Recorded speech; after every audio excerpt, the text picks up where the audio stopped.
네, 안녕하세요. 제19회 서울 와우북 페스티벌 기획위원 북토크 진행을 맡은 기획위원이자 문화평론가 손희정입니다. 안녕하세요. 네.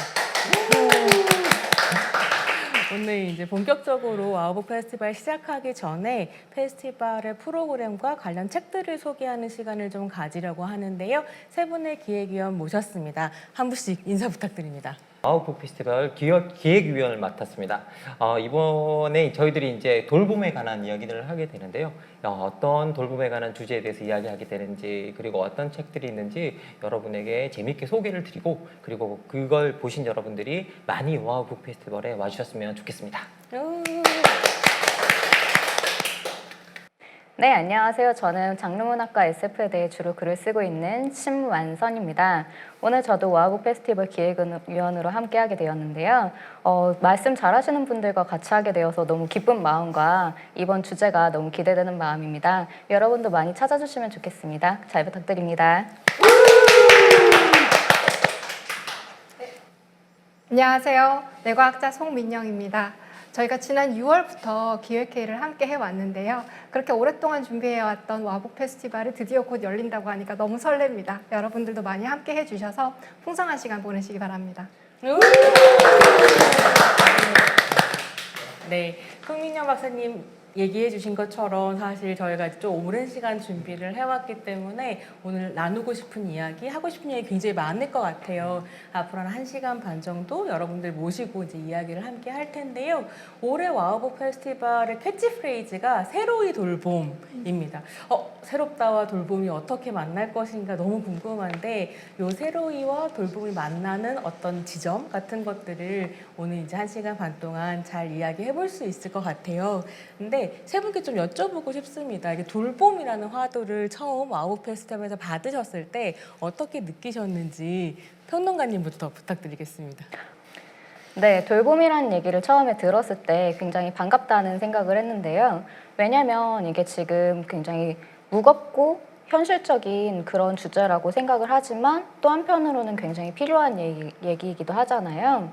그리고 문학적으로도 굉장히 많이 얘기가 되는 부분이기도 하고요.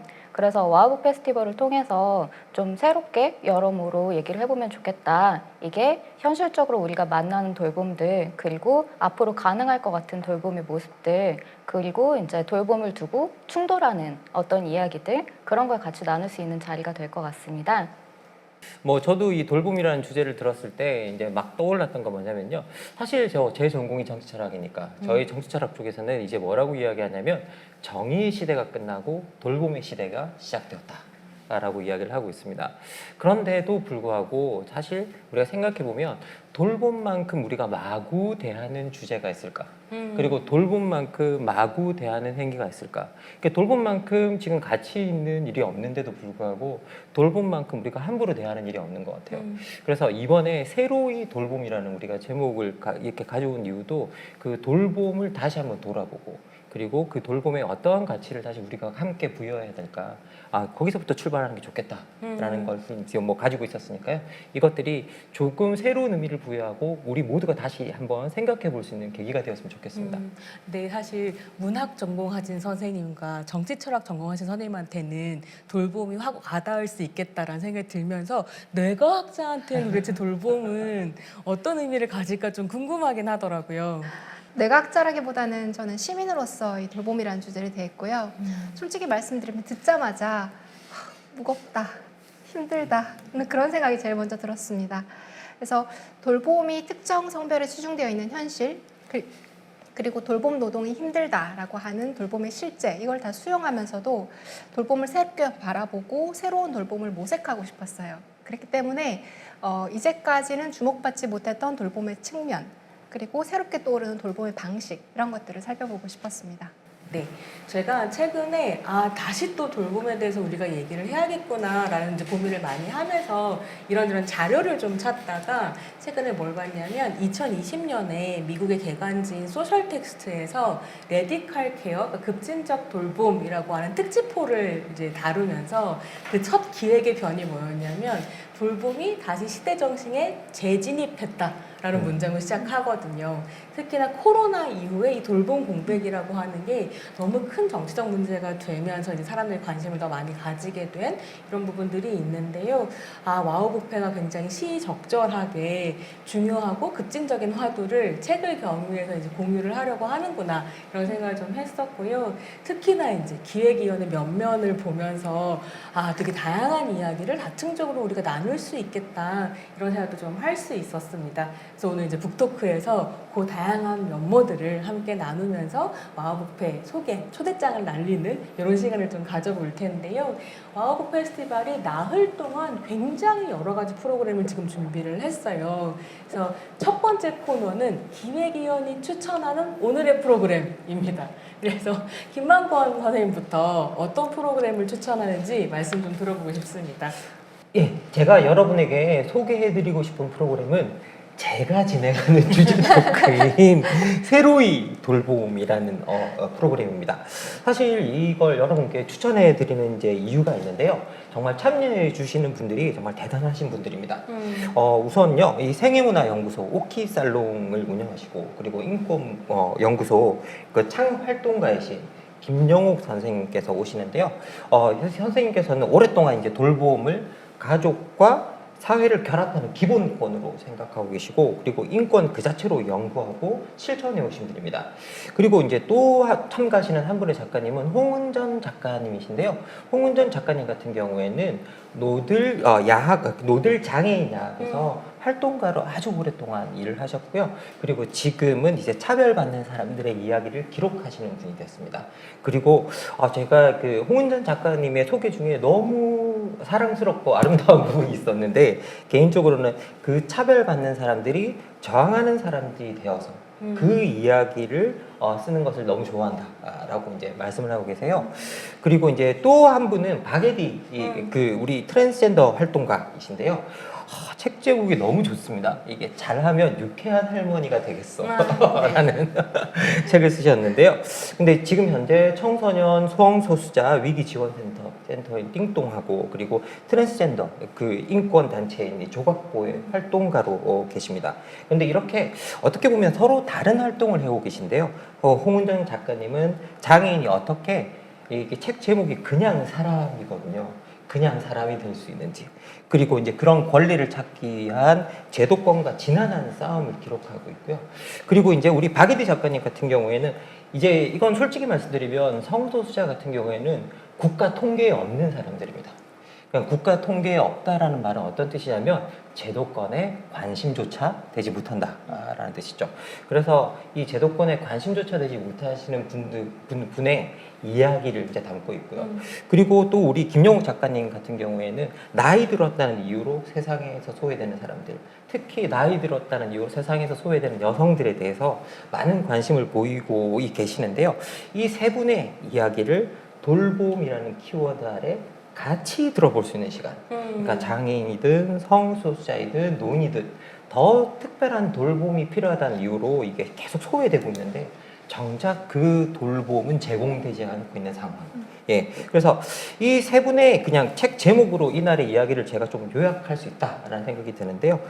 어떻게 우리가 그냥 사람이 될 수 있는지, 그리고 어떻게 잘하면 우리가 유쾌한 할머니로 늙어갈 수 있는지, 그래서 우리가 늙어감을 사랑하는 그런 사람들이 되는지, 그리고 더 나아가서 그래서 돌봄과 인권이 함께 만나서 우리 여러분을 찾아갈 수 있는지에 대해서 그날 토크를 통해서 전달해 드리겠습니다. 이게 19회 와우 뷔페 페스티벌의 캐치프레이즈의 제목, 그러니까 새로이 돌봄을 그대로 가져가는 주제 토크이기도 한데다가 지금 이 세 분이 다 신작이 나온 그쵸, 완전히 작가님. 핫한 작가님들이신 예, 맞아요. 거예요. 그래서 굉장히 많은 사람들이 지금 이 프로그램에 관심을 가지고 있고 사실 저희가 이제 기획위원들끼리도 무슨 프로그램 소개하고 싶냐 하나씩 이제 꼽아보자 했을 때 사실 새로이 돌봄이 두 분이 붙으셨어요. 내가 하겠다. 근데 일단 진행자여서 제가 먼저 기회를 드렸고 감사합니다. 근데 신환 선생님도 나 새로이 돌봄 소개하고 싶다라고 하셨었거든요. 그래서 좀 덧붙이고 싶은 얘기 있으실 것 같아요. 충분하지 않아 이 정도 설명으로는. 네. 김만건 선생님께서 저보다 훨씬 잘하시겠지? 라고 생각을 하며 기대하고 있고요. 부담스러운 것 같은. 네. 이 세로의 돌봄이라는 토크가 이 주제를 여는 이제 손윤홍 선생님께서 말씀해 주신 대로 주제를 여는 토크이기도 하고 거기다가 더해서 아까 송민영 선생님께서 소개하실 때 시민으로서의 관심을 말씀해 주셨는데 저희 기획위원이 각자 이제 말하자면 활동 분야가 조금씩 다르잖아요. 뭐 이제 사회라든가 예술이라든가 과학이라든가 조금씩 다른데 그럼에도 불구하고 저희가 시민으로서 같이 참여하고 있다는 생각을 하거든요. 그래서 우리의 이제 현재 한국 사회에 살고 있는 그 구성원으로서 지금의 돌봄이 어떤 모습을 하고 있는가 이런 것을 두루 다뤄줄 수 있는 토크가 되지 않을까 싶습니다. 그래서 거기다가 더해서 우리 사회의 경험을 사실 한 사람이 할 수 있는 경험은 한계가 있잖아요. 그래서 여러 사람이 모이면 또 이제 이해하지 못하는 부분도 있고 충돌하는 부분도 있고 그렇게 되는 거고요. 하지만 이 자리를 통해서 간접적으로나마 어떤 충돌들이 존재하는가를 우리가 접함으로써 좀 더 시야를 넓힐 수 있는 그런 기회가 되지 않을까 합니다. 그러니까 돌봄과 충돌이라는 키워드가 만날 수 있다는 것도 굉장히 중요한 부분인 것 같아요. 그냥 돌봄이 굉장히 평화롭게 아무런 갈등 없이 진행되는 것이 아니라 또 권리로서의 돌봄이라고 하는 것이 있을 때 그 권리들이 어느 순간엔 충돌하기도 하고 어느 순간엔 타협하기도 하고 이런 갈등이 벌어지는 공간일 수 있겠다라는 생각이 좀 들기도 하고요. 저는 그런 지점에서 새로이라는 말을 붙이게 되었다라는 생각이 좀 들거든요. 그러니까 돌보는 일이라고 하는 건 그냥 수만 년, 수천 년간 인간 사회에 있었던 일인데 그리고 그것이 어떻게 보면 사실 끊임없이 여성들에게만 주어졌었던 부분도 분명히 있었던 것 같거든요. 근데 우리가 새롭게 다시 돌봄에 대해서 이야기하겠다라고 하는 것은 최근에 그 페미니즘, 장애학, 키어 이론의 어떤 새로운 흐름 안에서 돌봄을 재발굴하고 탈여성화하면서 모두의 가치로 만드는 이런 과정하고도 연결되어 있다는 생각이 드는데 이 새로운 돌봄이라는 주제 토크가 너무 이 구성을 그러니까 다양한 담론들을 한꺼번에 경험할 수 있는 좋은 자리로 꾸려졌다.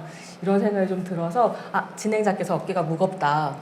잘하겠습니다. 네, 잘해주실 것이라 믿어 네. 의심치 않고요. 송민영 선생님은 어떤 프로그램 소개해주고 싶으세요? 네, 저는 조던 스콧과 함께하는 나는 강물처럼 말해요 라고 하는 프로그램을 추천하고 싶습니다. 그리고 그 프로그램과 관련해서는 나는 강물처럼 말해요와 할머니의 틀에서 라고 하는 두 권의 동화책을 추천드립니다. 여러분 마지막으로 동화책을 읽어본 게 언제이신가요? 저는 몇 달 전에 도서관에 강연을 하러 갔다가 동화책을 읽어볼 기회가 있었습니다. 너무 따뜻하고 깊고 그리고 신선하더라고요. 동화책만큼 저자가 독자에 대한 사랑을 가장 깊게 그리고 노골적으로 드러내는 책은 없는 것 같습니다. 지금 이 두 권의 책은 조던 스콧의 어린 시절을 담은 동화책입니다. 조던 스콧은 말더듬이 심해서요. 그 어렸을 때 좀 많이 위축이 되어 있었는데요. 조던 스콧이 아빠와 할머니와 함께 시간을 보내면서 느낀 깨달음을 담은 이야기책입니다. 이야기 자체가 굉장히 아름답기도 하지만 돌봄이란 무엇인가에 대해서도 많은 것을 느끼게 해줍니다. 그리고 읽고 나시면 궁금해질 거예요. 이런 사람들과 함께 이런 시간을 보내고 이런 동화책을 쓴 사람은 도대체 어떤 사람일까? 네. 이렇게 해서 조던 스콧과 함께 힐링되는 시간 추천드립니다. 저는 아직 책을 못 읽어봤어요. 근데 그러니까 그 어렸을 때 말더듬이 심했다라고 하는 건 말을 한마디 할 때마다 사실은 어떤 시간을 갖고 이렇게 망설이는 시간이기도 하고 좀 더 생각하는 시간을 갖기도 한다는 의미일 텐데요. 그 시간을 보내온 사람이 시를 쓴다라고 하는 거, 동화를 쓴다. 어떤 건지 좀 궁금하더라고요. 작품 보셨을 때는 어떤 느낌이셨어요? 말 자체를 시작하는 게 너무 어렵고 그렇기 때문에 말을 시작하는 기회가 굉장히 두렵고 그러니까 그런 아이를 돌본다고 했을 때 우리가 막연히 상상하는 것들이 있잖아요. 그 아이한테는 어떻게 해줘야 되고 어떻게 해야 될 것이라고. 그런데 그 이야기 속에 아버지는 그 시간을 동화책에 나오는 것처럼 다르게 보내요.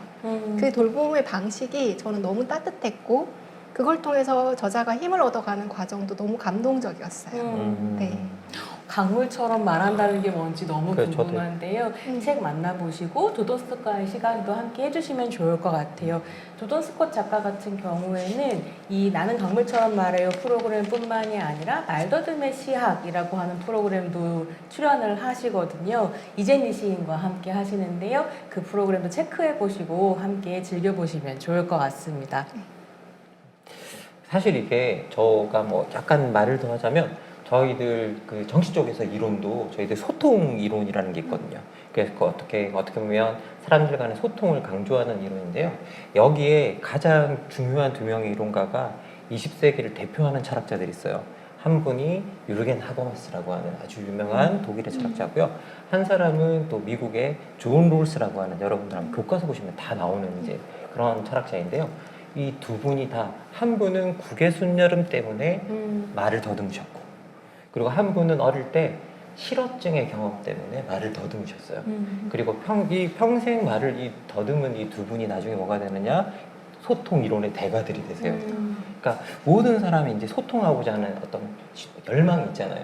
그리고 그런 열망들을 단순히 그런 열망에만 남겨놓지 않고 시스템과 제도와 사람들 사이의 관계 속에서 그게 얼마나 중요한가. 그러니까 우리가 일상적으로 이런 소통이 되게 쉬울 때는 그 소중함을 모르는 것 같아요. 그런데 그 연결됨, 말로 연결하는 그 작업들이 얼마나 소중한가를 그런 걸 통해서 좀 알려주시는 것 같아요. 그래서 오늘 저도 나는 강물처럼 말해요라는 저 책을 들으면서 특히 저게 동화책이고 나 갑자기 눈물이 나네. 그러는 거죠.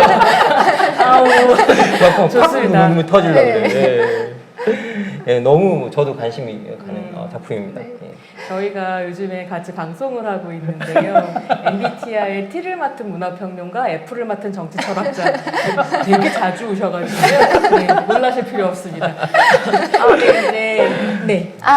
저도 생각나는 책이 있어서 말씀드리고 싶어서, 그 화성하의 지구 입양기라는 조금 예전에 나온 책이라서 지금 아마 절판이긴 한데요. 도서관을 가시면 찾을 수 있지 않을까 싶은 책이 있어요. 그 책의 작가가 SF 작가거든요. 그런데 자기 아이를 키우면서 그것도 입양한 아이였던 걸로 기억을 하는데, 정확하지는 않지만 입양한 아이였던 걸로 기억을 하는데, 이 아이가 자폐 스펙트럼이었던 것 같아요. 그래서 좀 소통이 잘 안 되는, 그래서 이 아이가 무슨 생각을 하고 있는지 잘 이해를 하기 어려워하는 거예요. 하지만 이 사람은 이제 SF를 상상하는 그런 방식으로, 화성에서의 그 이제 아이라면은 어떨까라는 식으로 여러 가지 다른 방식으로 생각을 합니다. 그래서 낯선 방식, 그리고 좀 어려운 방식에 대해서 이렇다면 어떨까? 아니면 저렇게 생각해보면 어떨까? 라는 걸 기본적으로 갖고 있는 거예요. 그래서 말씀하신 대로 그 소통에 대한 이제 얘기들과, 그리고 이제 말을 하기 어려워하기 때문에 오히려 더 말을 신중하게 하게 되는 그런 면모가 또 이제 장르 문학에서는 이런 식으로 나타나는 것 같기도 하다. 물론 논픽션이긴 하지만 그런 생각도 듭니다. 네. 심한선, 네.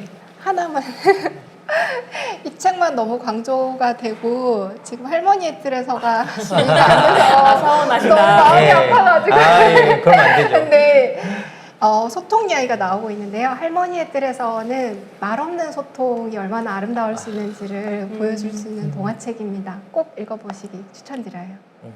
심한선 선생님께서 이제 카메라를 잡으셨으니까 이번에는 심한선 선생님 추천 프로그램 또 들어보고 싶은데요. 네, 제가 추천할 프로그램이 많은데요. 돌봄에 대해서 생각할수록 이 프로그램들에 되게 관심이 있다라는 생각이 많이 들더라고요. 그래서 추천하고 싶은 프로그램 중에 또 하나는 손민영 선생님께서 진행하시는 예술 돌봄 AI라는 프로그램인데요. 이 토크가 되게 흥미롭기도 하면서 또 어떤 점에서 제가 관심이 생겼냐면은 그 AI가 과연 우리 사회를 바꿀 수 있을까? 현재 저희가 이제 사회에서 많이 생각하는 그런 부분 중에 하나잖아요. 그런데 AI가 돌봄의 국면을 바꿀 수도 있지만 아닐 수도 있다는 생각이 확실히 드는 것이, 예를 들면 세탁기의 발명이 굉장히 가사노동을 많이 바꿔놨지만 또 한편으로는 총체적으로 일거리를 줄이진 않았다라는 그런 분석들이 있잖아요. 그런 걸 생각해 볼 때 AI라든가 아니면 뭐 로봇이라든가 그런 것이 돌봄 현장에 있을 때 굉장히 도움이 되는 측면이 있으면서도 또 이제 마냥 문제가 해결되지는 않을 것 같은 그런 생각이 들어요. 그런 점에서 생각해 보면 구체적으로 어떤 방식으로 바뀔 것인가에 초점을 맞춰야 된다 싶기도 하고요. 그래서 이제 예술과 AI를 보면서 돌봄에 대해서 지금 존재하지 않는 돌봄, 그러나 지금 현실에 잠재하고 있는 어떤 가능성에 대해서 생각해 볼 수 있지 않을까 합니다. 근데 저는 이 제목을 보면서 약간 혼란스럽더라고요. 돌봄과 AI면 돌봄과 AI고 예술과 돌봄이면 예술과 돌봄인데 예술 돌봄 AI? 이거 세 개 어떻게 조합됐을까? 진행자시고 또 기획도 하셨을 테니까 좀 들어보고 싶어요. 이거 어떤 아이디어인가요? 자, 먼저 돌봄하고 예술을 연결해 볼게요. 그 돌봄에서 보통 돌봄을 받는 사람은 수동적인 상태에 머무르잖아요. 근데 예술이 그 돌봄의 양상을 바꿔줍니다. 먼저 예술하고 돌봄을 이어볼게요. 그 돌봄이 보통 받는 사람은 수동적인 상태에 머무르게 되잖아요. 그래서 근데 예술이 이 양상을 좀 바꿔줍니다. 예를 들어서 뭐 몸이 아프신 분들이나 심리적으로 어려움이 있는 분들이나 아니면 아동 청소년들이 뭐 춤, 음악, 미술, 사이코드라마 뭐 이런 예술적인 활동에 참여하면서 자기 감정을 표현해 보는 거예요. 그럼으로써 자기를 이해하고 성장해 갈 수 있는 겁니다. 이렇게 수동적인 상태의 돌봄의 대상이 머무르는 것을 넘어서서 이제 자기 치유의 과정에 참여하고 성장할 수 있게 해주는 거죠. 그리고 AI가 이 과정을 좀 도와줄 수 있습니다. 올해 초에 천채라는 작가가 진행한 눈물에 대한 재미있는 전시가 있었어요. 제가 거기 갔었는데요. 그 중에 한 코너에 이런 게 있었습니다. 사람들이 자기가 눈물을 흘리게 하는 여러 가지 이야기들을 보냈어요, 작가한테. 그리고 작가는 그 이야기를 AI에 입력을 해서 그 이야기를 토대로 그림을 만들어냈습니다. 그래서 이야기와 그림을 나란히 전시된 코너가 이제 한쪽에 있었던 건데요. 굉장히 인상적이었어요. 그래서 자기가 그림을 그릴 능력이 부족한 사람들도 AI의 도움을 받아서 그림을 그릴 수 있고 또 그 그림을 토대로 자신의 이야기를 다르게 해석해 볼 수 있겠다라는 생각이 들었거든요. 그래서 물론 AI가 할 수 있는 일은 여기에 그치지 않겠죠. 다양한 무궁무진한 방법들이 있을 겁니다. 그래서 이렇게 예술과 AI가 어떻게 해서 돌봄을 바꾸고 있고 또 어떻게 바꿔갈 것인지를 저희 코너에서는 살펴보려고 합니다.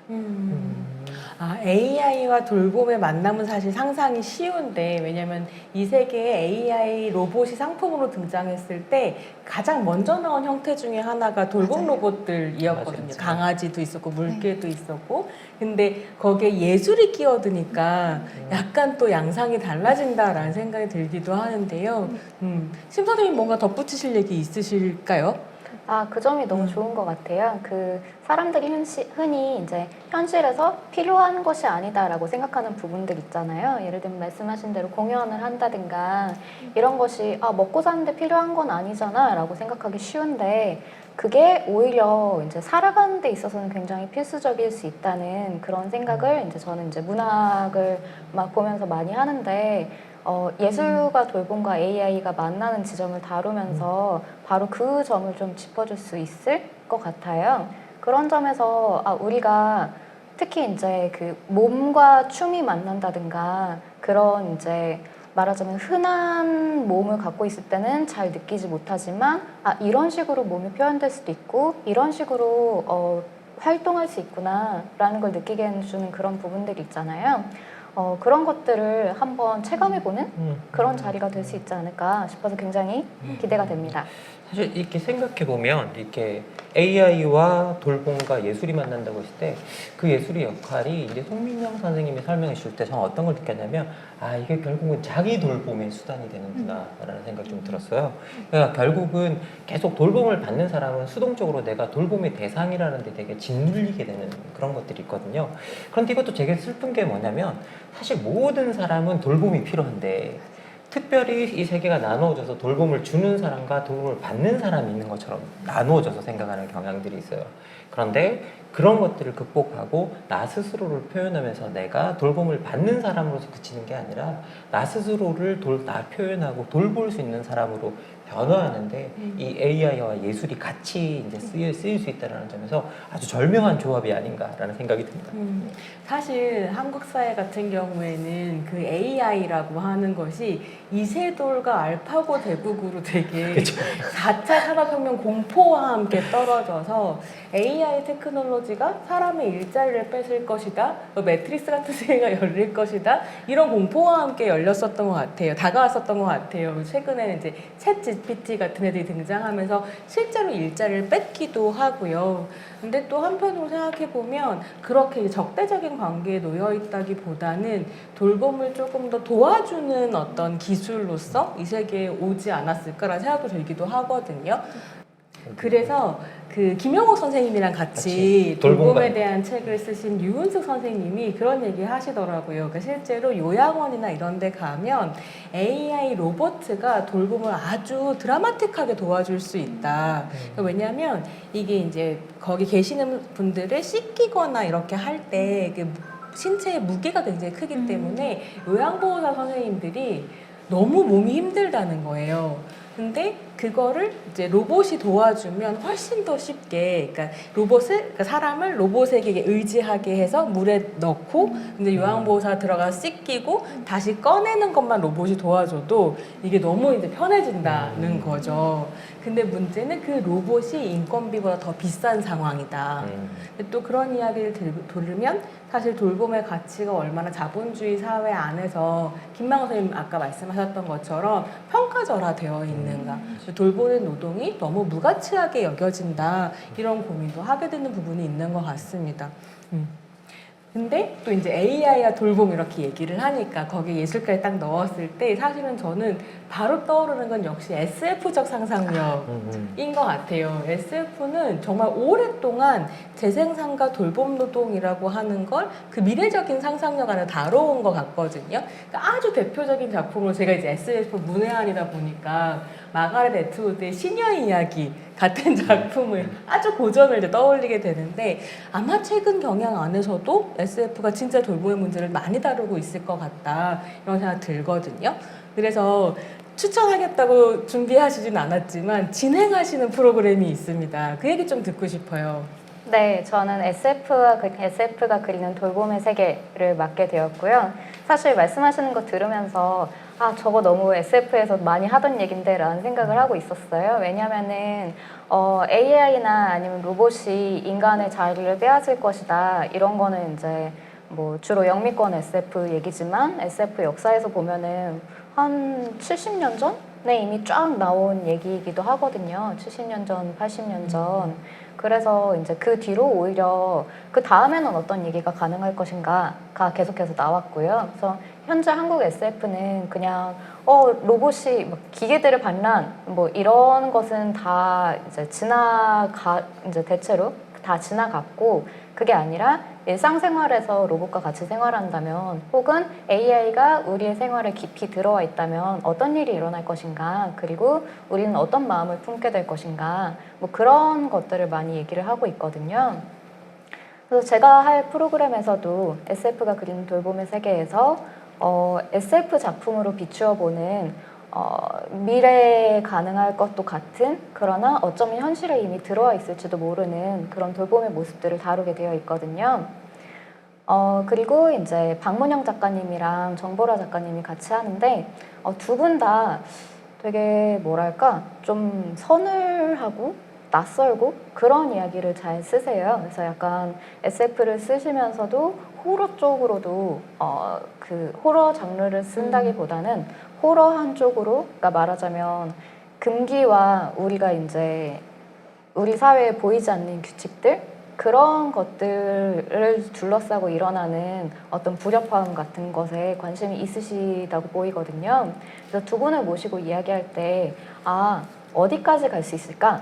같은 얘기를 할 수 있지 않을까라고 기대하고 있습니다. 그래서 특히 저는 그 정보라 작가님 같은 경우에는 저주토끼 그 단편집이 부커상 그 번역 부문 후보에 오르면서 최종 후보에 오르면서 굉장히 이슈가 많이 되었었는데요.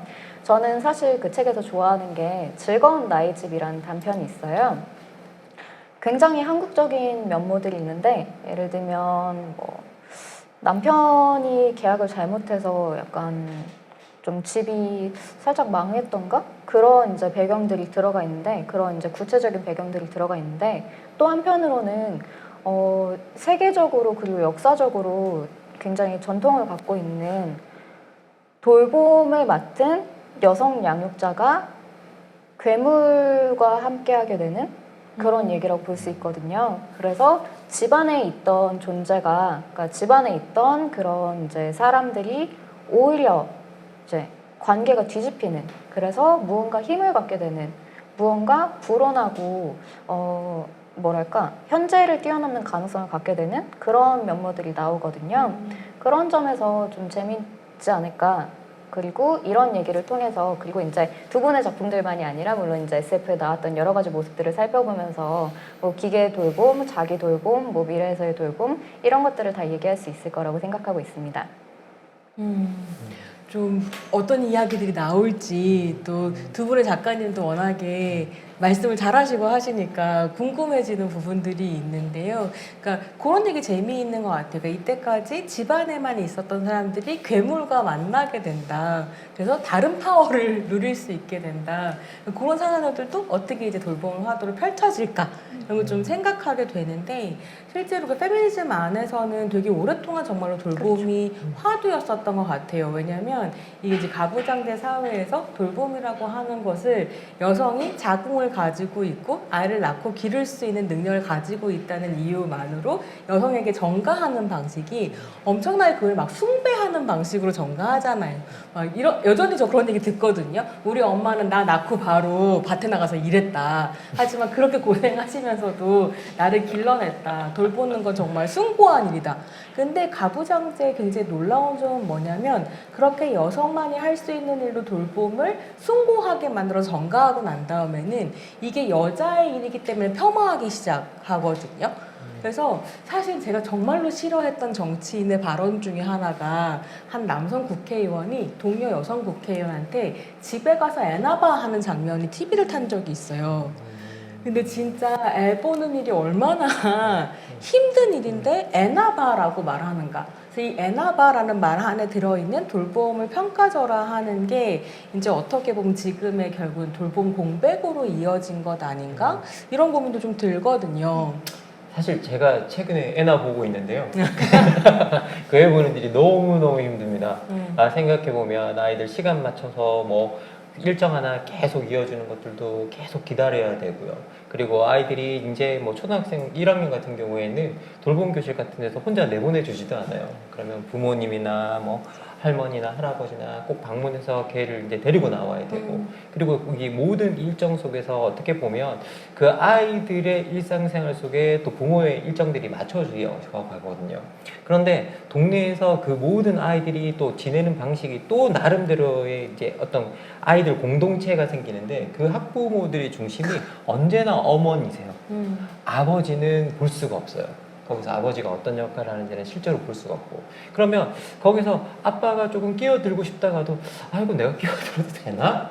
라고 하는 그런 낯섦 때문에 또 선뜻 들어가지도 못하는 이제 그런 일들이 또 벌어지거든요. 근데 이것도 핑계일 수 있는 것 같아요. 그냥 용기를 내서 들어가면 되는 일인데 예, 이걸 또 내가 또 여기에 끼면 되나? 내가 불편하게 만드나? 뭐 이런 핑계를 대고 또 안 들어가는 부분도 또 확실히 또 존재한다는 생각이 얼마 전에 깨달았어요. 이게 어쩌면 내가 하고 싶지 않은 일에 대한 핑계일 수도 있겠구나 라는 걸 깨달았거든요. 근데 정말 아이들을 돌보는 일은 많은 공력이 들어가는 일인 것 같고요.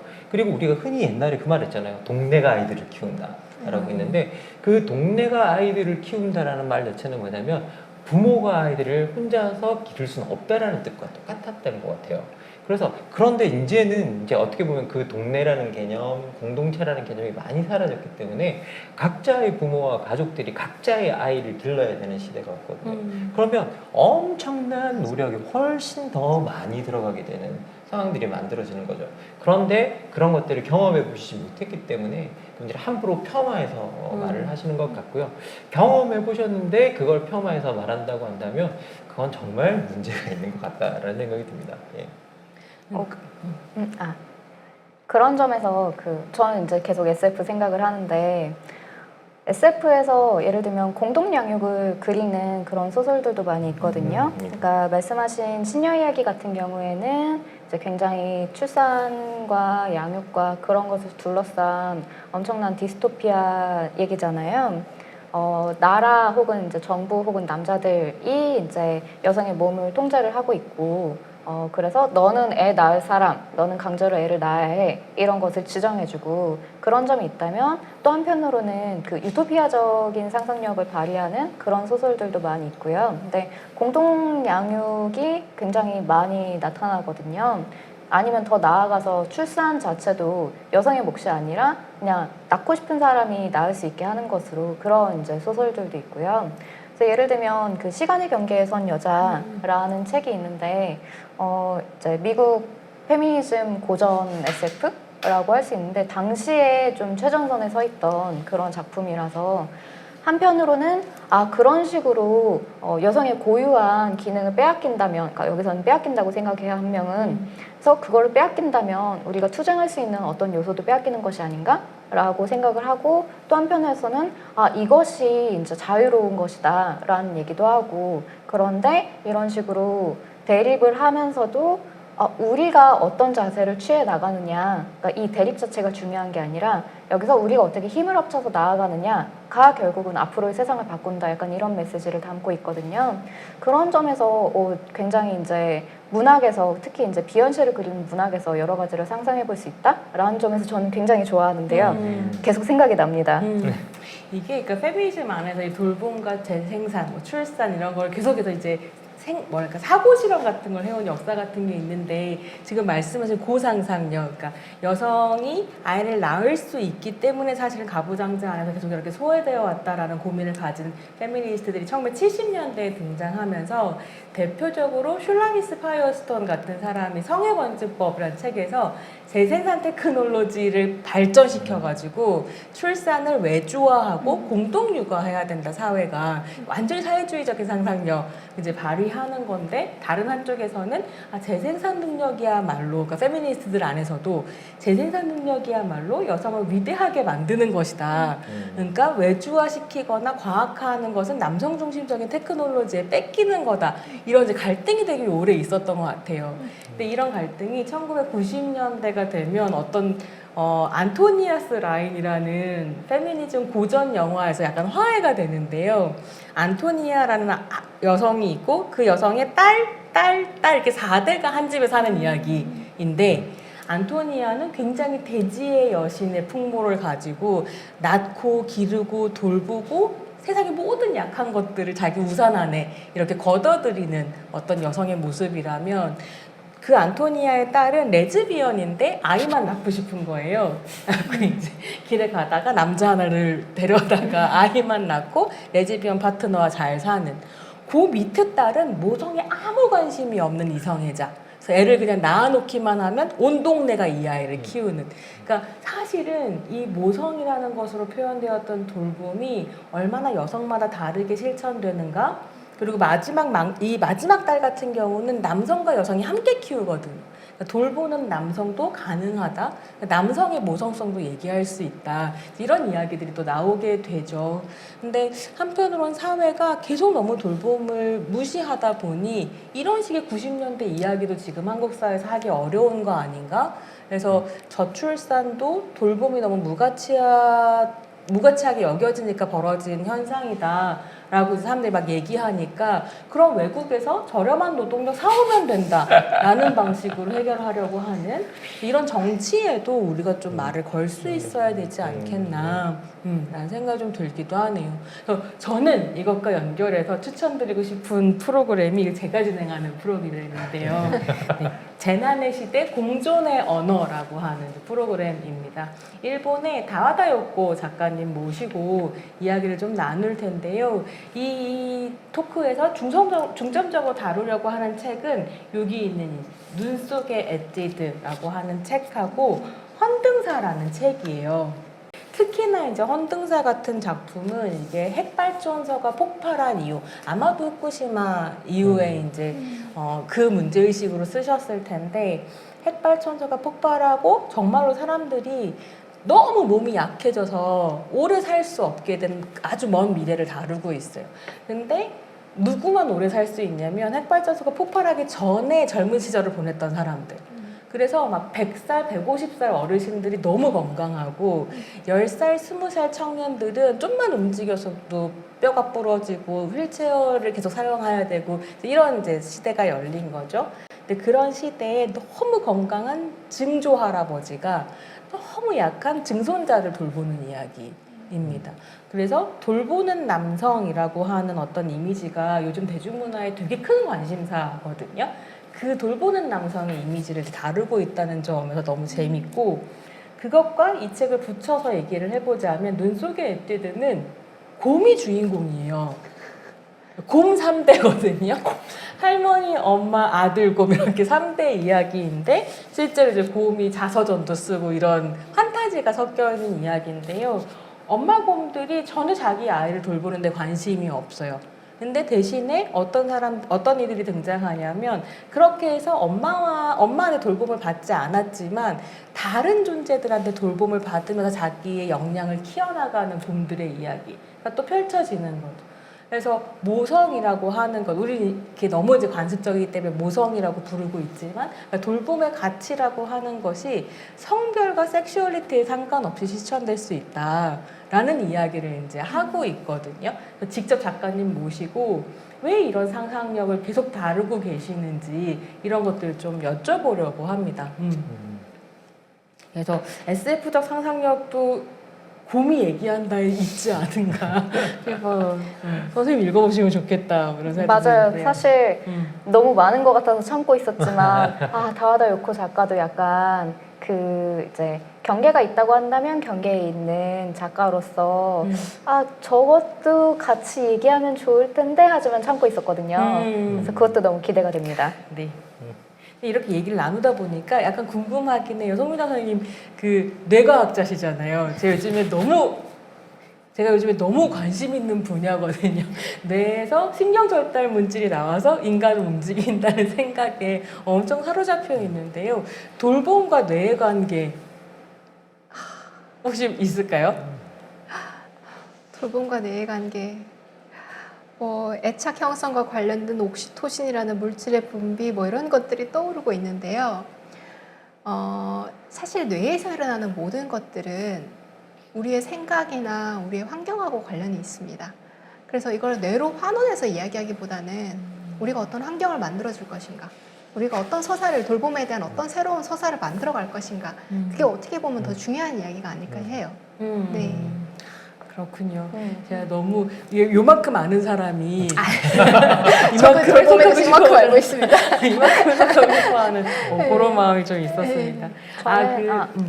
죄송해요. 계속 이제 끼어들게 되는 마음인데 아무튼 저는 뇌의 가소성에 대해서 되게 관심이 많이 가거든요. 네. 예를 들면 그런 것들 있잖아요. 학대받고 자란 아이는 이제 뇌가 이제 손상되어 있다. 그러나 이제 성인이 되고 자기가 성장함에 따라서 이게 어떻게 회복될 수도 있고 변화될 수도 있고 그런 식으로 뇌가 가소성을 지니고 있다라는 것들이 되게 재밌는 부분인 것 같아요. 그리고 말씀하신 환경이 중요하다라는 것도 어렸을 때의 환경이 되게 절대적으로 영향을 끼치긴 하지만 우리가 계속해서 살아갈 수 있다면 그리고 벗어날 수 있다면 또 다른 환경으로 갈 수도 있는 거잖아요. 그런 얘기도 같이 해줄 수 있지 않을까라면서 기대를 많은 기대를 제가 하고 눈이 있어요. 반짝하는 얘기를 딱 해주셨어요. 네, 왜냐하면 실제로 그런 얘기가 있습니다. 그 어렸을 때 학대를 받은 아동의 경우에는 해마가 작고 편도체라고 하는 부분이 너무 크고 이런 실제 뇌병변이 있어요. 근데 병변에도 불구하고 일부 사람들만 어떤 정신질환을 겪게 되고요. 또 어떤 사람들은 아무 정신질환을 겪지 않은 상태로 성인기를 잘 보내게 됩니다. 그러니까 뇌 안에서 어떤 식으로 적응이 일어난다는 거죠. 이걸 가지고 여태까지 많이 해온 이야기 중에 하나가 저런 사람도 있는데 너는 왜 극복을 못하니가 많죠. 네. 그러니까 환경의 탓을 하거나 유전의 탓을 하거나 사람의 탓을 하거나 뭔가 자꾸 탓을 하려고 해요. 근데 그러기보다는 이 사람이 하게 할 수 있었던 개인적인 요인이 됐건 환경적인 요인이 됐건 뭐가 됐건 찾아서 그걸 우리가 같이 만들어주자. 그렇게 하기 쉽게 누구라도 그렇게 하기 쉬운 서로 환경이 되게 되면은 좋지 않겠냐는 쪽이 사실 저의 생각이거든요. 네. 물론 뇌의 메커니즘을 이해하는 게 그 과정에서 어떻게 하면 뇌가 이런 식으로 바뀌는데 도움이 되겠나를 아는 것도 있겠지만 그러니까 그 환경을 찾는 게 더 중요하다는 점에서 가소성을 만드는 환경을 찾는 게 더 중요하다는 점에서 지금 우리가 하고 있는 것 같은 활동들, 논의들이 정말로 중요하다고 생각합니다. 선생님께서도 이제 프로그램 진행하시는 거랑 별개로 이제 추천 도서 있었잖아요. 네. 어떤 점에서 추천하시는지 말씀해 주시면 좋지 않을까요? 네. 갑자기 진행을 죄송합니다. 아니, 좋습니다. 아, 네. 했나요? 네, 저 에이징 솔로라는 책 추천드립니다. 최근에 와서 새롭게 중요해진 돌봄 중에 하나가 아까 김원건 선생님도 말씀하셨던 자기 돌봄 같아요. 왜냐하면 1인 가구의 비중이 2011년 통계에 따르면은 33.4%에 달한다고 합니다. 이 비중이 결혼한 부부가 자녀를 가지고 데리고 살아가는 흔히 말하는 전통적인 유형의 가족보다 비중이 이제 더 많아졌어요. 근데 그럼에도 불구하고 우리가 아직까지도 1인 가구에 대해서는 뭔가 좀 한시적으로 지나가는 단계 아니면 뭔가 좀 이상한 단계라고 생각하는 경향이 있죠. 근데 이게 우리나라에서만 일어나는 일이 아니라 전 세계적으로 일어나는 현상이고요. 심지어 프랑스, 독일, 스웨덴 이런 나라들은 1인 가구의 비중이 우리나라보다 훨씬 더 많은 상황입니다. 그렇다면 이걸 이상하다고만 볼 게 아니라 1인 가구 시대에 새로운 상식, 새로운 서상, 새로운 대처가 필요해질 것 같아요. 그러니까 그런 대처 방법을 새롭게 모색하고 새로운 서사를 찾아가고 자기 돌봄을 잘 하기 위해서 도움이 되는 책이라고 생각해서 추천드렸습니다. 네, 지금 이제 소개해주신 에이징 솔로의 저자이신 김희경 작가님은 또 혼자이면서 함께 프로그램에서 이야기를 좀 나눠주실 텐데요. 이게 굉장히 좀 재미있는 프로그램이라고 생각했는데 저도 이제 에이징 솔로 하는 사람의 입장에서는 혼자 사는 거, 혼자 잘 살 수 있는 거, 자기를 돌보면서 살 수 있는 거 굉장히 중요한 주제이지만 또 한편으로는 이 사회가 정해놓은 어떤 함께 사는 틀을 넘어서서 이렇게 다양한 방식으로 함께 사는 걸 시도하는 이런 사람들의 이야기도 함께 들어보면 좋겠고 그럼 어떻게 국가가 또 제도적으로 안전망을 만들 수 있는가에 대한 고민도 함께 가야 된다고 생각을 하는데요. 이 프로그램을 진행하시는 황두영 작가는 어떤 책을 쓰신 사람이냐면 작가시냐면 외롭지 않을 권리라는 책을 쓴 사람입니다. 이 책 같은 경우에는 다양한 가족 구성권에 대한 논의를 확장시키는 그런 책이기도 해서요. 꼭 함께 보시면 좋겠고 그 프로그램에 또 홍혜은 작가님이 함께 하세요. 이분 같은 경우는 이제 친구들과 함께 공동체 실험을 하고 계시는 분이기도 해서요. 혼자 알면서 함께 프로그램에서 다양한 가족 형태 그리고 다양한 삶의 형태 경험해 보시면 좋을 것 같습니다. 추천 도서 이야기가 나왔으니까 심화선 작가님도 네 추천해 주실 책 한번 얘기 들어볼까요? 네, 저는 이렇게 두 권의 소설을 골랐는데요. 일단 잔류인구부터 말씀을 드리면 이거는 엘리자베스 문이라는 작가가 쓴 책인데요. 이 작가는 한국의 그 잔류인구랑 그리고 어둠의 속도라는 책이 번역되어 있어요. 어둠의 속도 같은 경우에는 그 자폐 스펙트럼인 아들을 키우면서 그 아이에 의한 경험을 이제 소설로 만든 것인데요. 아이와 직접적으로 관련은 없지만 자폐 스펙트럼의 미래에는 이것이 어떤 형태로 받아들여질 것인가 그리고 어떤 형태로 살아갈 수 있을까 그런 얘기를 하는데 잔류인구 같은 경우에는 할머니가 주인공이에요. 그 행성에서 외계 행성에서 식민지 행성에서 사람들이 살고 있는데 다들 떠나요. 이 행성 이제 볼 거 없는 것 같다 이러고 다 이주를 하는데 근데 할머니는 그게 마음에 안 드는 거예요. 나는 여기서 혼자 살래. 나는 가족 다 이제 좀 자유롭고 싶고 벗어나고 싶고 난 여기서 혼자 그냥 살다 죽으련다 이런 느낌으로 혼자 남는데 그래서 굉장히 그 지금까지의 그러니까 그 전까지 쌓았던 돌보는 사람으로서의 역할을 벗고 정말 자기 자신에게 충실한 그런 생활을 보내는데요. 거기서 끝나지 않고 이 행성에 사실은 외계 생명체들이 살고 있었다. 이 토착 외계 생명체들이 살고 있었다. 걔네들이 갑자기 이 할머니의 삶에 굴러 들어오는 거예요. 아니 난 혼자 자유롭게 살고 있었는데 근데 얘네 진짜 말도 안 통하고 네 얘네도 나름대로 문화와 언어가 있지만 잘 안 통할 거잖아요. 그래서 이제 함께 약간 좌충우돌하는 걸 겪으면서 이 할머니가 어떻게 그 또 다른 역할을 하게 되는가 그런 것들이 되게 재미있는 소설입니다. 그래서 좀 웃기기도 하고 즐겁기도 하고 여러모로 생각할 점도 많고 특히 할머니가 주인공이라는 것이 특별할 거 없는 할머니가 어떻게 특별한지 네, 그런 점이 재미있다고 할 수 있겠습니다. 그 책과 돌봄은 어떻게? 이 할머니가 그러니까 되게 평범한 할머니라는 게 가족들 맨날 이제 밥 해주고 돌봐주고 이런 일을 하다가 이제 안 할래 때려치워라고 하는 거예요. 근데 외계 생명체들은 예를 들면 식사 예절이 없잖아요. 얘네를 어떻게 잘 해줘야 되는데 내가 이제 와서 이걸 또 해야 되냐. 약간 그리고 사실 그게 필요한가 뭐 이런 식으로 여러 가지 생각을 해볼 수 있죠. 그래서 그거에 대해서 굉장히 잘 그렸습니다. 네. 그래서 인간이 아니라 외계 생명체를 만났을 때 이 할머니가 어떤 모습이 되든가 그런 거를 알 수 있고요. 그 다음에 오늘 밤 황새가 당신을 찾아갑니다. 이 소설은 며칠 전에 나왔어요. 정말 이제 완전 신간인데 제가 사실은 이 소설의 해설을 썼거든요. 그래서 먼저 읽게 되었는데 이게 진짜 돌봄에 대해서 한국 SF를 고르라면 이거다라는 생각이 드는 게 예를 들면 그 아까 돌봄 로봇 나왔는데 돌봄 로봇도 나오고요. 신생아, 그러니까 갓난아기를 돌보는 엄마들 얘기도 나오고요. 그러니까 엄마 혼자는 아닌데 계속 이제 엄마가 주된 양육자가 되기는 하죠. 그런 것도 나오고. 근데 이게 너무 재미있는 게 예를 들면 그 황새 영화 송영이라는 서비스가 있어요. 이 단편집인데 그 표제작에는 황새 영화 송영이라는 서비스가 있는데 그 엄마 혹은 이제 양육자와 아이를 태워다 주는 거예요. 황새라는 그 뭔가 거대한 탈 것? 거대하진 않지만 어떤 최첨단 탈 것, 우주선 같이 생긴 탈 것이 이제 그 최고의 서비스로 태워다 주는 거죠. 거기에는 아이를 대신 돌봐주는 그런 이제 안드로이드도 타고 있고. 그런데 여러모로 생각해 볼 점이 뭐냐면 사실 SF에서 이런 돌봄 로봇 같은 게 나올 때 이런 논의도 있거든요. 얘네를 사람처럼 볼 것인가? 사람이 하는 일을 하고 사실 그리고 돌봄을 한다면 우리가 굉장히 애착을 갖게 되고 신뢰관계를 형성하게 되고 그런 점이 여러 가지 있잖아요. 그러면 이 로봇의 지위를 혹은 이제 이 로봇의 가치를 어떻게 볼 것인가 라는 측면도 있겠고 또 한편으로는 이거 또 다른 착취 아닐까? 인간이 아닐 뿐이지 이것은 또 착취가 될 수 있지 않을까? 라는 점도 생각해 볼 수 있고 그리고 과연 인간이 아닌 존재가 인간을 잘 돌볼 수 있을까? 뭐 그런 점도 생각해 볼 수 있고요. 그래서 여러모로 되게 뭐랄까 깊이 고민해 볼 만한 점들이 있는데 거기에 들어가면서도 무겁지 않은 굉장히 일상적이고 소박한 느낌이 나면서도 뒤돌아보면 그러게 이거는 어떨까? 라고 생각해 보게 되는 그런 면들이 있어요.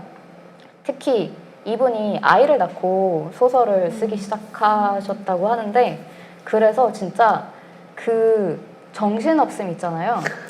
그게 진짜 있어요.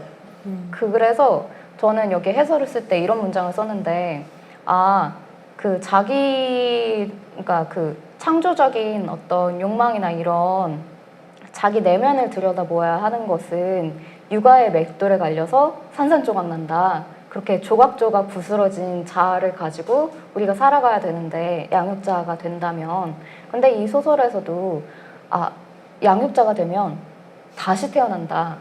강제로. 아까 김한권 선생님께서 말씀하셨듯이 그 아이의 타임라인에 맞춰서 강제로 다시 태어난다. 아이는 그런 거 몰라. 아이는 네가 뭐 10년차 전문직이야? 그런 거 몰라. 나 밥 먹을래. 네, 이렇게 된다. 그런 얘기들이 나오는데 하지만 그럼에도 불구하고 양육자는 여전히 자기 자신으로 살아가야 되고 그리고 또 자기 자신을 표현하고 싶은 욕구와 그리고 유지하고 싶은 그런 마음들이 있잖아요. 그런 거를 또 어떻게 할 것인가 뭐 여러 가지 의미를 읽을 수 있는 그런 단편집입니다. 너무 좋았어요. 너무 주제에 맞는다고 생각합니다. 네. 아니 저는 제목만 딱 봤을 때는 오늘 밤 황새가 찾아온다 그래서 보통 이게 황새가 저거잖아요. 애기 물어다 준다. 그 비유라고 생각했었거든요. 실제로 황새가 오나 보다 했는데 황새라는 이름에 우주선이 오는 건가요? 우주선 같다고 느끼는데 그냥 최첨단 탈 것 약간 기차보다 빠른 최첨단 탈 것이라고 생각하시면 될 것 KTX? 같아요. 네, 약간 그런 느낌이죠. 근데 이제 그 딱 맞춤형인 아이를 태워다 주는데 맞춤형인 그런 탈 것이 나옵니다. 그러니까 일상적인 상상력이라고 하는 게 또 SF에서 얼마나 다채롭게 변형되는가 이런 것들도 함께 보실 수 있지 않겠나 하는 생각이 들고요. 김만호 선생님 이제 추천 도서 가볼까요? 예. 제가 이번에 그 추천드릴 책은 두 권인데요. 하나는 제가 관심이 있는 프로그램에서 골랐습니다. 이 프로그램이 뭐냐면요. 영케어러가 꿈꾸는 삶이라는 이제 그 프로그램이 있는데 여러분 아마 영케어러라는 말 자체가 좀 낯선 분도 계실 거예요. 그런데 이게 어떤 분들을 말하냐면 아주 청년기에 자기 가족을 돌보는 삶을 살게 된 사람들. 이제 뭐 청년 돌봄 활동가는 아니죠. 돌봄인이 되는 거죠. 그분들을 저희들이 부르는 말이 영케어러입니다. 근데 이 영케어러 이제 어떻게 보면 활동을 가장 구체적으로 대중적으로 알리시고 그 다음에 많은 사람에게 이제 많은 사람이 이걸 알게 만든 어떤 중요한 역할을 한 사람 중에 한 분이 제가 이번에 소개해드릴 조기현 작가님이세요. 근데 이 조기현 작가님이 이 전작이 아빠의 아빠가 됐다. 너무 유명하죠.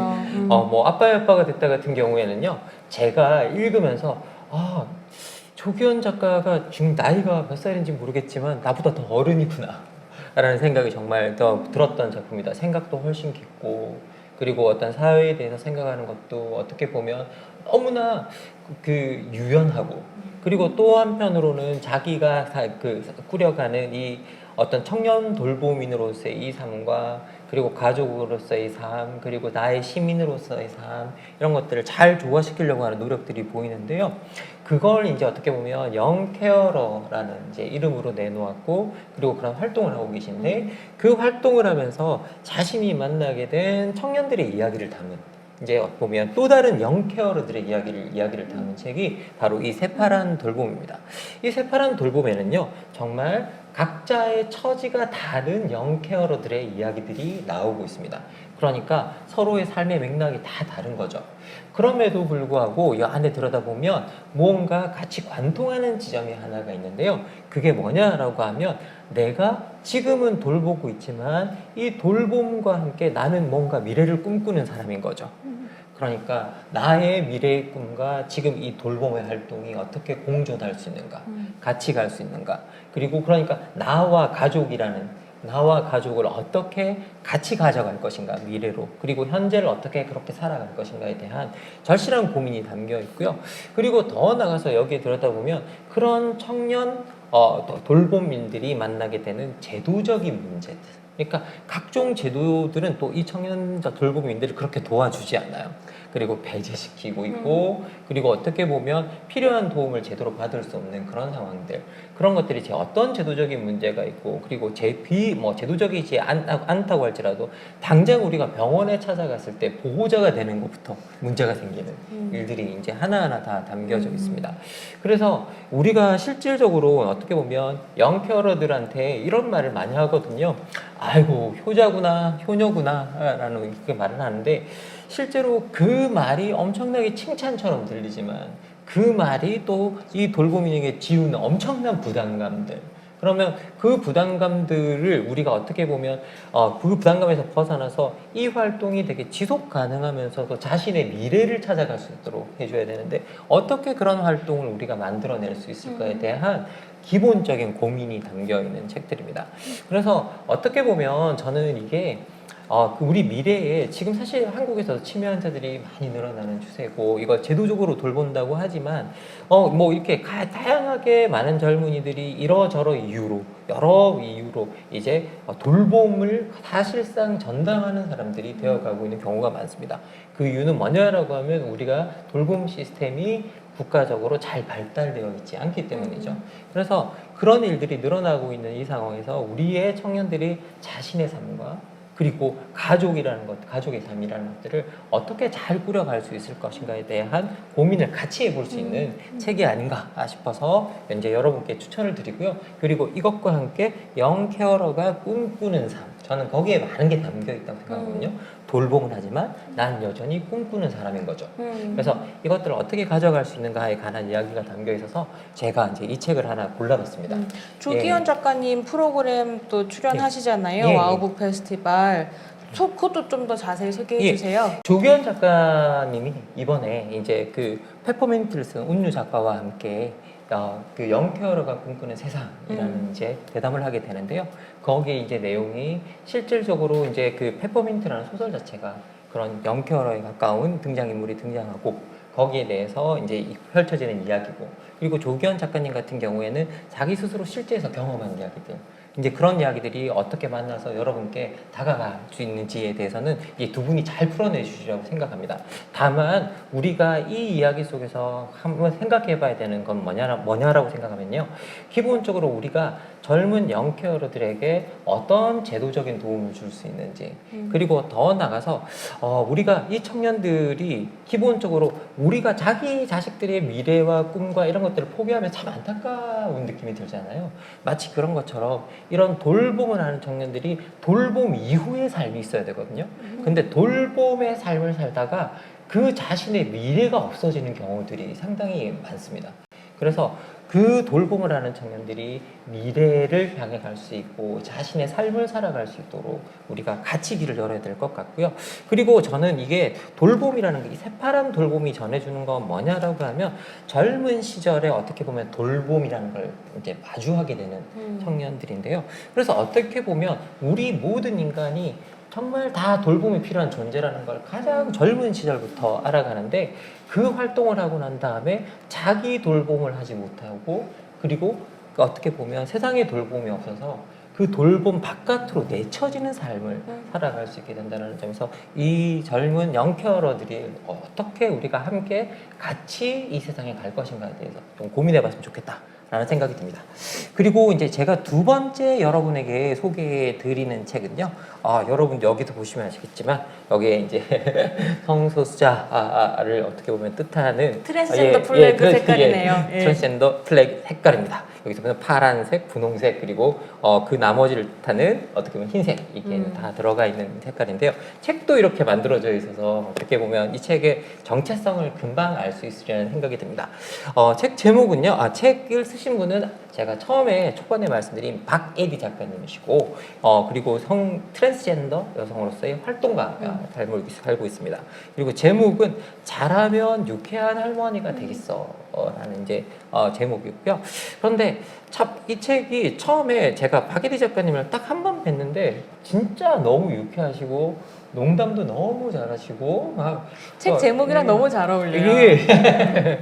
그런데 이 책을 읽어 나가면서 좀 다른 걸 보게 된 것 같아요. 왜냐하면 이 책의 장르를 박에디 작가님께서 너무 막 멋지게 표현해 주셨는데, 장르는 대부분 코미디, 때로는 스릴러, 가끔은 가족영화, 바라건대 로맨스다라고 그렇게 설명을 해주시는데, 이게 박에디 작가님이 뭐라고 이야기했냐면요, 당신이 뭘 위해 사냐고 나한테 묻는다면 사람들을 사랑하고 싶고 사랑도 받고 싶어서 산다고 답하겠다. 나 정말 괜찮은 사람이라고 나를 사랑하는 사람에게 예. F십니다. 네, 이거는 기억되고 싶기도 하고 문자 그대로 열렬한 사랑도 해보고 싶다라고 말씀하세요. 근데 사랑에 관해 나는 참 소극적이다. 트랜스젠더인 내가 받는 혐오와 낙인이 나를 사랑하는 사람들에게 향하는 걸 보면 마음이 너무 아플 것 같다. 그래도 박에디는 여기 사랑을 찾으러 왔습니다. 연락 주세요 라고 이렇게 쓰고 계시거든요. 근데 여기 이 책에서 제목을 보고 쭉 읽어가면서 제가 고민했던 건 뭐였냐면요, 여기서 잘하면 근데 어떻게 잘해야 될까요? 특히 이제 박에디 활동가, 젊은 청년 활동가로서의 박에디가 고민하고 있는 건 뭐냐면요, 나도 미래를 그릴 수 있을까? 나도 미래가 있는 삶이 있을까? 그리고 그 미래라는 건 뭐냐면요, 유쾌한 할머니인 거예요. 근데 나도 유쾌한 할머니로 나이 들어갈 수 있을까? 여기에 대해서 고민을 하는 걸 볼 수 있고요. 그리고 그 유쾌한 할머니가 어떻게 보면 그냥 사람들이 다 꿈꾸는 거잖아요. 저도 최근에 가장 고민이 어떻게 잘 나이 들어갈 수 있을까? 어떻게 사람들한테 괜찮은 노인이 될까? 뭐 저도 사실 그런 고민을 엄청나게 하는데, 그 고민이 너무 어떻게 보면 간절한 고민이 되어있는 것을 볼 수 있어요. 그리고 더 나아가서 저희들은 나이가 들어가면서 다양하게 제가 경험하고 지켜본 사람들이 있잖아요. 아, 저렇게 나이 들면 될 것 같아. 난 저런 삶을 따라가면 될 것 같아 하는데 우리 박예리 작가님 같은 경우에는 그럴 수 있는 모델들이 없는 거예요. 그러니까 다 자기가 뭔가를 알아내야 되고 이 세계 속에서 자신의 가진 정체성 속에서 어떻게 좋은 할머니가 되기, 멋진 할머니가 되기 위해서 그렇게 나이 들어가는 법에 대해서 자기가 모든 것을 상상해 나가야 되는 어떤 그런 지점들이 있는 것 같아요. 그래서 그런 고민들을 우리가 같이 공유하고 함께 해볼 수 있다면 되게 좋겠다라는 좀 생각이 들어서 이 책을 골랐고요.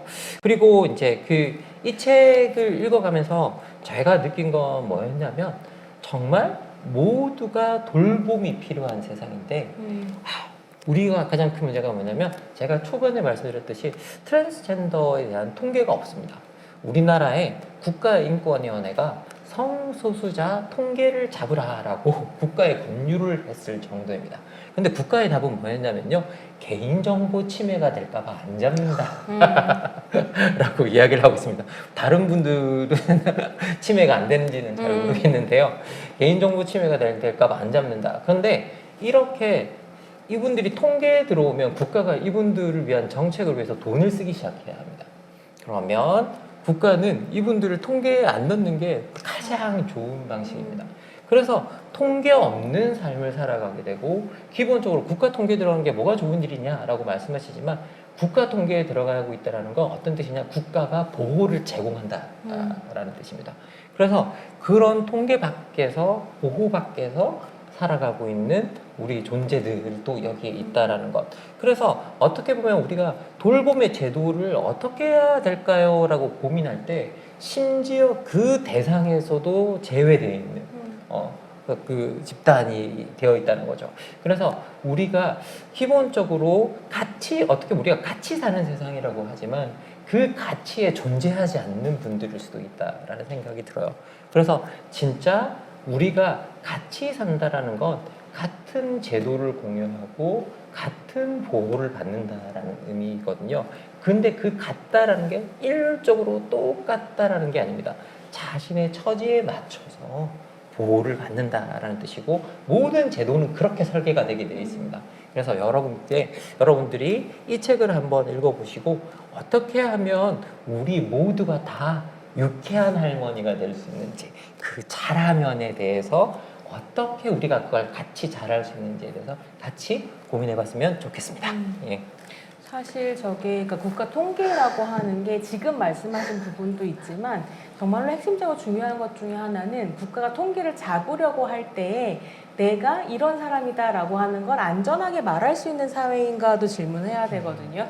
그러니까 예컨대 내가 어떤 성적 지향을 가지고 있다거나 내 성별 정체성이 국가가 소위 정상이라고 규정한 것과 다르다라고 하는 걸 커밍아웃 할 수 없는 사회이기 때문에 통계가 안 잡히기도 합니다. 그래서 그렇게 나를 드러낼 수 있는 사회가 되기 위해서 정말 또 한편으로는 돌봄이 제공되는 사회적 안전망이 촘촘하게 구성될 필요도 있지만 포용의 문화라고 하는 게 만들어져야 하는 것. 그렇게 생각해보면 돌봄이 그냥 제도만의 문제도 문화만의 문제도 아닌 함께 섞여 있는 문제다라는 고민을 또 하게 되죠. 사실 이런 인식이 없으면 돌봄 자체가 제공도 될 수가 없고 그래서 사실 우리가 돌봄을 단지 누군가를 보살펴 준다라는 개념 바깥에서 좀 생각해 봐야 될 것 같아요. 이 보살핀다라는 이게 일방적으로 누군가는 주고 받는 게 아니라 사실 모든 인간은 태어나면서부터 돌봄이 필요하고 세상을 떠나는 순간까지 돌봄이 필요하고 그리고 여러분들이 혼자서 독립적으로 잘 살고 있는 것 같지만 모든 국가 시스템은 여러분을 돌보기 위해서 다양하게 지금도 모든 인간에게 제공이 되고 있는 그런 것들입니다. 그래서 돌봄을 좀 넓게 좀 생각해 봐야 될 것 같고요. 그리고 그런 차원에서 제가 잠시 언급을 한다면 여러분께 또 이 책 한 권도 소개해 드리고 싶어요. 돌봄과 인권이라는 책인데요. 이거는 이제 김영옥 선생님과 그리고 유은숙 선생님께서 쓰신 책입니다. 기본적으로 저는 이 책이 정말 너무 좋은데 이 뒤에 정말 좋은 문구가 써 있어요. 누구에게나 필요하고 누구나 하고 있는데 돌봄은 왜 두려운가? 무엇이 돌봄을 값싸고 비루하고 외로운 일로 만드는가? 라고 써 있거든요. 그래서 어떻게 보면 우리가 모든 사람이 돌봄이 필요해 라고 말하면서 돌봄을 값어치 없는 일로 취급하고, 그리고 그러다 보니까 그것에 소외되고, 그리고 자본주의로 치면 임금을 주지 않거나 아주 낮게 지불해서 생계가 이어지지 않게 하고, 그래서 그 돌봄을 하는 사람들이 사회적 도움이 없는 외로운 상태, 고립의 상태로 내쳐지는 경우들을 상당히 많이 볼 수 있거든요. 그렇지 않은 돌봄 가능하려면 우리가 돌봄을 단순하게 사람을 살피는 일이 아니라 우리 각자 한 사람 한 사람의 인권을 살피는 일로 생각해야 되는 건 아닌가라는 생각이 들어서 여러분께 또 이 책도 함께 소개해 드립니다. 선생님, 하시죠. 네, 제가 읽다가 잠깐 한숨이 나왔는데요. 근데 말씀을 듣다가 제가 연구하는 주제가 강화학습이에요. 강화학습이 뭐냐면 우리는 이렇게 해, 저렇게 해 라는 것에서 배우기도 하지만 시행착오를 거쳐서 배운단 말이에요. 시행착오를 거쳐서 나한테 좋은 결과가 오면은 그 결과가 나오는 행동은 계속 하려고 하고, 나한테 안 좋은 결과가 오는 행동은 안 하려고 한단 말이에요. 근데 방금 김만권 선생님이 말씀하신 것처럼 돌봄을 안 받고는 살 수 없고 굉장히 일상적이기도 하고 삶의 방식이란 말이에요. 그것도 애정과 사랑에 기반한 방식이에요. 근데 그 애정과 사랑에 기반한 방식에 대해서 우리가 어떻게 자꾸 강화학습을 시키고 있냐면, 말씀하신 것처럼 안 좋은 피드백을 자꾸 주는 거예요. 하지 말라고. 이건 너의 생존에 도움이 되는 행동이 아니라고. 그 생각을 하고 나니까 너무 답답한 거예요. 네, 좀 슬퍼지기도 하고 그러네요. 네. 저는 이제 아까 추천했던 이 두 권의 책에 대해서 좀 더 계속 생각을 하게 되었는데, 예를 들어서 돌봄을 하찮게 취급하고 두렵게 생각하고, 그리고 되게 무겁고 가치 있다고 하면서도 그거를 하는 사람은, 돌봄을 하는 사람은 이제 값싸게 취급하는 그런 것에 대해서 사실 그 잔류인구가 그거를 깔고 있거든요. 왜냐면은 돌봄을 해왔던 할머니가 주인공이니까. 그래서 이제 나중에는 사실 지구에서 뭐 외계 생명체가 있다고 이러면서 사람들이 오는데, 이 사람들은 이 할머니를 되게 무시하죠. 이 할머니가 그 시점에서는 외계 생명체에 대해서 제일 전문가임에도 불구하고, 그런데 이 할머니는 자신이 이제 돌보는 역할을 계속 해왔기 때문에 뭐 본인이 이제 기질적으로 그런 것도 있겠지만 되게 관찰력이 좋아요. 자신에 대해서 사람들의 어떤 이제 기대를 갖고 있는가, 이 할머니라는 자신을 다른 사람이 어떻게 보고 있는가, 이런 걸 잘 알아채는 거예요.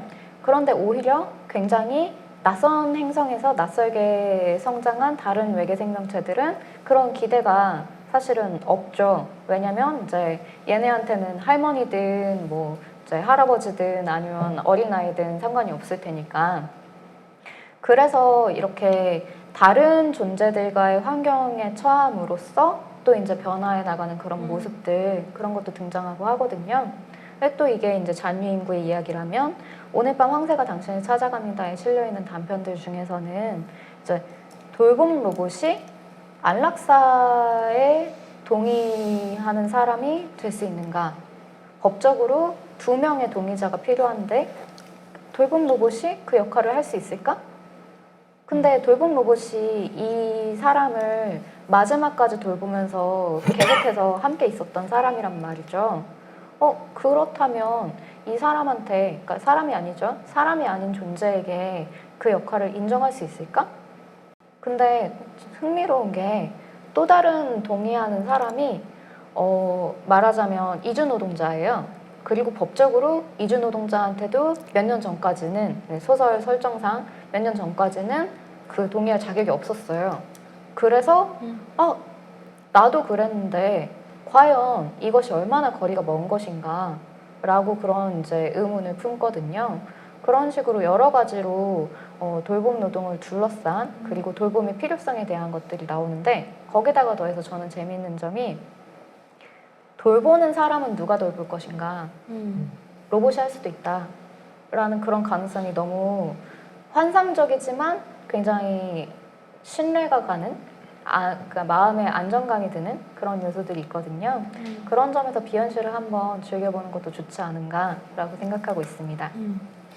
작가님 말씀을 들으면서 제가 생각나는 영화가 최근에 너무 재미있게 본 작품인데 I Am Your Man이라는 독일 영화가 있어요. 마리아 슈라더라는 여성 감독이 이제 찍은 영화인데 내용은 그런 거예요. 근미래에 파트너 로봇을 양산해도 될 것인가를 이제 놓고 사람들이 토론이 붙은 이제 시대인 건데 한 회사에서 파트너 로봇을 계획한 거죠. AI로 이제 만든 거예요. 그래서 실험을 하게 되는데 이거 판매해도 될 건지 양산해도 될 건지 그 실험에 온갖 전문가들이 이제 동참을 하게 되는데요. 한 인류학자가 참여를 하게 돼요. 이제 여성 인류학자인데 이 여성의 모든 빅데이터와 취향과 이런 걸 싹 모아가지고 딱 여성의 취향에 맞는 남자를 AI로 만든 거죠. 그래서 이제 한 2주 정도 같이 살아보고 얘를 판매해도 될지 감정서를 써달라 그래요.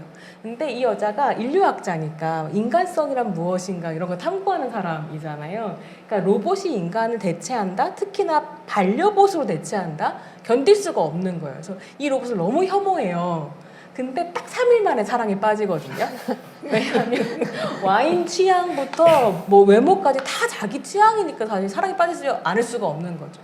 근데 결과적으로는 이거 양산하면 안 된다라고 감정서를 쓰고 얘를 쫓아내는데 이유가 뭐냐면 인간을 인간답게 하는 건 불편함이라는 거예요.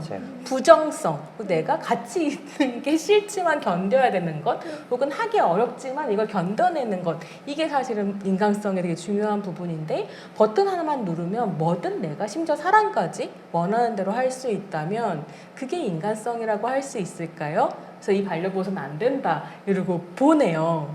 그 영화 맨 마지막에 가면 자기가 이 남자 로봇한테 얘기했었던 과거 어린 시절의 추억이 있는 장소로 찾아가서 얘랑 재회하면서 끝나거든요. 그러니까 사실은 인류학자로서는 얘를 보내버리지만 사람으로서는 나를 돌봐줄 사람이 있다는 게 존재가 있다는 게 이 싱글로 사는 여성 인류학자한테 너무 필요한 일이었던 거예요. 근데 사실은 이 사람이 그 로봇을 보내게 됐었던 되게 중요한 이유는 뭐냐면 이 인류학자가 치매 아버지를 돌보고 있어요. 그래서 이 아버지를 돌본다는 게 너무 힘든 일이고 근데 그렇게 아버지가 혼자 버려져 있지 않게 하기 위해 자기가 노력한다는 것 이면에는 나는 혼자 남겨질지도 모른다는 두려움 같은 게 있거든요. 그래서 사실은 누군가를 돌봐본 경험이 있는 사람이기 때문에 그 돌봄의 어려움 안에서 인간성을 상상하는 부분이 있다고 생각했어요. 제가 왜 그런 생각을 했냐면 이거랑 되게 비슷한 남자 감독이 찍은 영화 중에 그녀라는 영화가 있거든요. 허가 있는데 이 그녀에는 그냥 내가 원하는 대로 모든 걸 다 해주는 AI인 사만사라는 애인이 등장하고 얘는 뭐랄까요 남자 주인공이 원하는 대로 모든 걸 다 해주는 사람이에요. 그리고 이 남자 주인공은 이 허를 버릴 생각이 없어요. 왜냐면 내 입맛대로 구니까. 하지만 허가 남자를 버리고 떠나버리죠.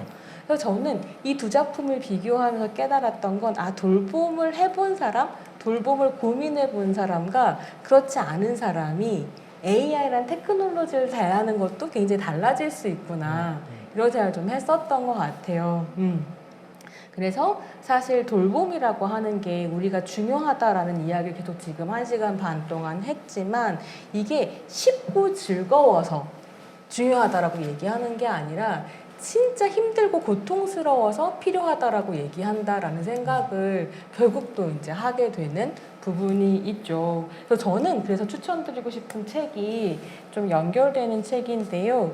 더 케어 콜렉티브라고 하는 데서 코로나가 발발하면서 빨리 써가지고 낸 책이었어요. 이게 뭐냐면 돌봄 선언, 더 케어 매니페스토라고 하는 책인데요. 이 책에 그런 얘기를 해요. 케어라고 하는 말의 어원인 카루에는 이미 고통과 어려움이 들어있다. 번거로움이 들어있다. 그래서 우리가 돌봄이 마냥 긍정적인 거여서 이걸 가치를 복원해야 된다고 말하는 게 아니다. 기꺼이 이걸 감수할 수 있어야 된다라고 얘기하거든요. 근데 그런 어려움에 대해서 이야기하는 되게 중요한 부분은 뭐냐면 돌봄은 돌봄만으로 존재할 수 없다라는 이야기를 하기 때문입니다. 뭐가 반드시 필요하냐면 의존이 필요하다는 거예요. 근데 지금 자유주의 사회에서 우리가 돌봄을 얘기할 때는 돌보는 능력만 얘기하지 의존이 필요한 존재에 대한 이야기를 사실 많이 하지 않는다. 그래서 돌봄에 대해서만 말하지 의존에 대해서는 말하지 않는다라는 얘기를 쓰고 있기도 하거든요. 근데 생각해보면 제가 이제 그 I'm Your Man도 잠깐 언급을 했지만 I'm Your Man의 주인공 이름이 알마인데 알마가 절대로 하지 않는 것 중에 하나가 의존하는 거죠. 근데 우리도 어렸을 때부터 의존하면 안 된다고 배우고 컸잖아요. 독립적인 인간이 돼야 자율성이 필요하다. 근데 사실은 의존하는 법도 학습되어야 되고 훈련되어야 된다는 생각이 들거든요. 그래서 그 의존성에 대한 이야기도 우리가 좀 나누고 싶다. 이런 생각이 들더라고요. 그래서 이 돌봄선언이라는 책이 되게 중요하게 기대고 있는 페미니스트 이론가가 있는데 에바 페더 키테이라는 사람이에요. 돌봄 중심 페미니즘이라고 하는데요. 돌봄이라는 관점을 이 사회로 가지고 와서 돌봄과 의존이라는 관점에서 세상을 보면 이게 어떻게 달라 보이는가. 그럼 예를 들면 자유주의 페미니즘 같은 경우에는 여성들이 대학까지 갔는데 취직하지 못하고 뭐 경제적으로 남들한테 의존하고 가사노동만 해야 되고 이래서 여자들 너무 힘들다. 여자도 동일 노동 동일 임금 할 수 있게 하고 밖으로 나가게 하자라는 얘기를 하는 페미니즘이 70년대 굉장히 이제 중심적인 페미니즘이었는데 사실 너무 중요한 얘기죠. 여전히 여성들은 동일 노동해도 동일 임금 못 받는 상황이니까요. 근데 에바 페더 키테이 같은 사람은 돌봄과 의존이라는 관점을 가지고 오면서 이 페미니즘에 뭐라고 질문하냐면 이거 얼마나 백인 중심적인 건지 아냐. 예를 들면 흑인 여성들 같은 경우는 돌봄 노동이 바깥 생활이었다는 거예요. 한 번도 돌봄 노동이 집안의 문제였던 적이 없다는 거죠. 왜냐하면 미국 같은 경우에는 흑인 남성들이 취직을 하거나 교육을 받거나 하는 게 거의 불가능한 사회적 조건이었기 때문에 사실 여성 가장이 중심돼서 수많은 가족들을 먹여 살리고 근데 그렇게 할 때는 대부분 가사노동에 종사하게 되는 그래서 이런 거 되게 잘 보여주는 영화가 헬프 같은 영화들이 그쵸. 있는데요. 그렇게 생각하면 마치 가사노동이 여성의 족쇄인 것처럼 말하는 건 그 백인 여성들이 하지 않는 가사노동을 전담했었던 흑인 여성들의 노동까지도 싹 다 지워버린다. 이렇게 얘기하거든요. 그러니까 돌봄과 의존을 이 세계로 가지고 온다라고 하는 것이 정확하게 어떤 급진적인 사회 변화에 대한 이야기를 상상하게 하는가? 뭐 이런 것들을 또 이제 돌봄 선언에서 좀 같이 볼 수 있고요. 이것과 더불어서 제가 이제 너무 같이 추천을 드리고 싶었던 책은 수나우라 테일러의 짐을 끄는 짐승들이라는 책입니다. 이 책 같은 경우는 이제 장애 당사자인 수나우라 테일러가 동물권과 장애권 운동이 교차하는 점과 갈등하는 점, 만나는 점과 헤어지는 점을 이제 다루고 있는 책인데요. 부제가 동물 해방과 장애 해방입니다. 그래서 실제로 비장애 중심적이고 인간 중심적인 사회가 동물과 장애인을 대하는 방식이 굉장히 비슷하다라는 문제의식에서 시작해요. 그래서 어떻게 장애인을 인간 중심적인 사회에서 동물화해서 이야기하는가 혹은 동물권을 이야기할 때 이게 굉장히 흥미로운 부분인데 동물권을 이야기할 때 동물들의 인간다움을 강조함으로써 동물을 존중해야 된다. 동물에도 권리가 있다라고 말하는데 그때 그 인간다움이 얼마나 비장애인 중심적인가. 이런 것도 이제 비판하거든요. 근데 이야기의 끝에 그 얘기를 해요. 동물권 해방론자들이 가축화된 동물들은 존재할 가치가 없다라고 얘기하거나 아니면 이들을 모두 해방해야 된다고 얘기할 때 돌봄을 받도록 키워진 혹은 그렇게 살아온 동물들이 무가치하다고 말하는 방식이 의존을 할 수밖에 없고 의존함으로써 사실 돌봄을 발생시키는 장애인들도 무가치하다라고 얘기하는 방식과 만나고 있다. 이런 얘기 하거든요. 그래서 완전히 동물권과 비장애인 중심적인 사회 사고방식이 만들어낸 어떤 정상성의 이 편견들을 깨부수면서 이제 이야기를 하는데 이 이야기가 가능해지는 것이 의존성과 돌봄이라는 관점인 거죠. 그래서 저는 되게 좋아하는 이야기 중에 하나가 김원영 변호사께서 사이보그가 되다라고 하는 책에서 휠체어 사용자시기도 하고 당사자 운동을 이제 하시기도 하는데 그렇게 얘기해요. 독립이 아니라 연립을 말할 수 있었으면 좋겠다. 근데 참 우리 사회에서 이 공정만 얘기하는 사회가 진짜 어려운 얘기잖아요. 그래서 그 연립의 상상력을 우리가 돌봄이란 화두를 통해서 또 와우부페에서도 얘기할 수 있었으면 좋겠다. 이런 생각이 들더라고요. 그런 점에서 처음에 이제 김만권 선생님께서 말씀하신 이제 정의가 아니라 돌봄의 시대가 되었다라는 것도 같이 연결이 되는 것 같아요. 그래서 저희 많은 얘기를 갑자기 진행 멘트를? 네. 저희 많은 얘기를 했는데, 네. 이것들 이제 더 깊은 얘기는 프로그램에서 만나보실 수 있을 것 같고요. 저희 이제 한마디씩 하고 마치면 되지 않을까요? 질문이 빠졌어요. 그럼 네, 선생님 마무리하기 전에 저거 하나 듣고 네. 듣자고 네. 선생님 얘기해 주시면 될 것 같아요. 네. 심한 선생님. 일단 오늘은 나한테 잘합시다라는 책이에요. 아마 오늘 나온 책들 중에서 가장 가벼운 책이 아닐까 싶습니다. 발걸음이 가벼워야 멀리 갈 수 있죠. 그렇게 가벼운 발걸음으로 멀리 가게 해주는 책이고요. 저는 자기 돌봄을 위해서 추천했습니다. 우리 돌봄이거나 뭐 이런 얘기를 할 때 굉장히 엄숙하고 근엄하고 굉장히 너무 지혜로운 말들을 늘어놓지 않으면서도 통찰과 웃음을 주는 책입니다. 가벼운 발걸음으로 상쾌하게 한 걸음 한 걸음 가실 수 있기를 응원합니다. 너무 멋있는데. 마지막 네. 정리 멘트를 송민경 네. 선생님께서 너무 잘 해주셨는데요. 저희 오늘 1시간 반 꽉 채워서 이야기를 나눠가지고 이쯤에서 마무리를 좀 해야 될 텐데 마무리하기 전에 한 말씀씩 혹시 하고 싶은 얘기 있으시면 괜찮으세요? 송민영 선생님부터 하실까요? 이렇게? 자, 아까 강화학습 이야기를 잠깐 했는데요. 우리 사회가 사랑이나 애정에 기반한 것에 대해서는 정확한 보상을 해주고 있지 않은 것 같아요. 우리가 원하는 사회가 있다면 그 사회에 맞춰서 보상과 처벌을 설계해야 되는데 지금 우리가 주고 있는 보상과 처벌이 개인을 어떤 사람으로 만드는가, 사회를 어떤 사람으로 만드는가 이거를 고려해서 조금 더 사랑이나 애정에 기반한 활동을 좀 더 증진할 수 있는 좀 따뜻한 사회로 만들어갈 수 있는 방식으로 우리가 같이 바꿔갈 수 있으면 좋겠습니다. 네. 인간은 모든 동물은 강화학습을 하는 존재여서 이걸 바꾸지 않고서는 어떤 이야기를 해도 바뀌지 않을 것 같아요. 네. 네. 저는 독립이 아니라 연립이라는 말이 너무나 마음에 들었는데요. 사실 자립이라는 게 그렇잖아요.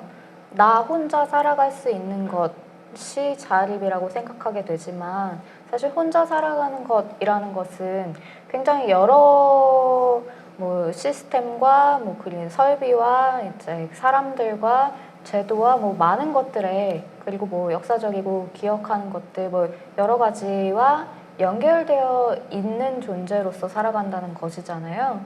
그거를 이제 상상하기 위해서는 그냥 나 자신의 시야를 넘어서서 좀 더 다른 관점에서 혹은 다른 사람의 입장에서 이런 것들을 생각해 볼 여지들도 있고요. 그런 점에서 저는 소설을 좋아하는 건데 여러분께서 와우북에서 많은 책을 만나시면서 돌봄에 대해서 좀 새롭게 그리고 이제 가볍게 무거운 주제이지만 또는 가벼운 방식으로 또 그렇기 때문에 무거움을 받아들일 수 있는 방식으로 그렇게 나아가 보시면 어떨까 합니다. 예. 저는 여러분께 이제 꼭 드리고 싶은 말씀이 뭐냐라고 하면 우리가 기본적으로 스스로 설 수 있다라는 말을 많이 하죠. 자립할 수 있다. 그리고 흔히 또 이렇게 말합니다. 난 스스로 여기까지 왔어. 라고 이야기하는 경우가 많습니다. 그런데 저는 기본적으로 그런 일은 가능하지 않다라고 생각하지만 만약에 가능하다고 할지라도 그 스스로 혼자 거기까지 가는 과정 속에서 자신을 돌아보면 그 혼자 했던 외로운 경험을 다른 사람들도 꼭 해야만 할까요? 그걸 꼭 다른 사람에게 주고 싶은 경험인지 제가 묻고 싶어요. 그럼 우리가 그런 경험을 사실은 다른 사람들한테 주고 싶지 않아 해야만 하는 존재들이라고 저는 생각합니다. 왜? 어차피 우리 인간들은 다 기대고 살고 있고 그리고 서로 다 의존하고 면서 사는 존재들이기 때문에 이제 그건 되게 필연적인 부분인 것 같아요. 그래서 기본적으로 우리가 기대고 있다라는 것 그리고 내가 만약에 혼자 뭔가를 해서 뭐 이렇게 스스로 자립을 하셨다면 그 외로운 경험을 타인에게는 나눠주지 않는 것.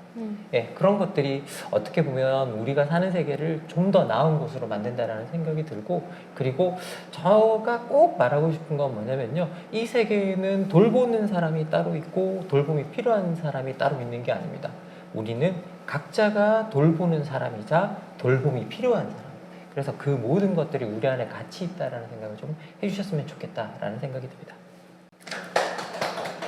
네.